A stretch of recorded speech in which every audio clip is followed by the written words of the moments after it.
Puspusan na ang paghahanda ng mga residente ng Noveleta, Cavite dahil sa power interruption na magtatagal ng buong magdamag. May mga paalala naman para maiwasan ang disgrasya tulad ng sunog habang walang ilaw.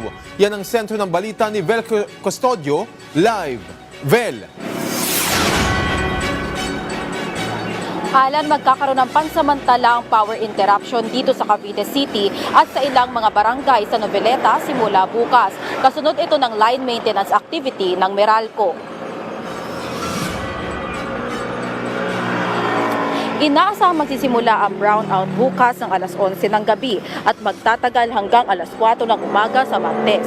Apektado rin dito ang ilang mga barangay sa Noveleta, kabilang ang barangay San Rafael 2, 3 at 4 at barangay San Juan 1 at 2. At dahil maraming bahay sa Cavite City at Noveleta ang yari sa light materials, paalala ng electric company na siguraduhing naka-off ang circuit breakers bago gamitin ang generator sets. Iwasang magparada sa ilalim ng lugar kung saan may ginagawang maintenance. Huwag pumasok sa nakabarricade the work area.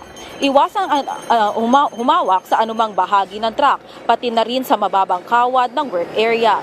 Siguraduhing nakatali o nakakulong ang mga alagang hayop. Handa naman ang residente at mga barangay sa brownout, kagaya ni Nel sa pinili ng hindi magsindi ng kandila sa brownout. Delikado po baka makasunog. Naka-charge po yung mga cellphone, tina-charge na po, tapos nag-ano po kami ng solar. Nagre-ready kami ng generator. Andiyan na naka-ready na ang aming generator. Nalagyan na ng gasolina. In case sisindihan na lang. Alan, tiniyak naman ng Meralco na kung maagang matatapos ang line maintenance activity ay maibabalik agad ang kuryente sa mga apektadong lugar sa Cavite City at Noveleta. Balik sa iyo, Alan. Maraming salamat, Vel Custodio sa Cavite.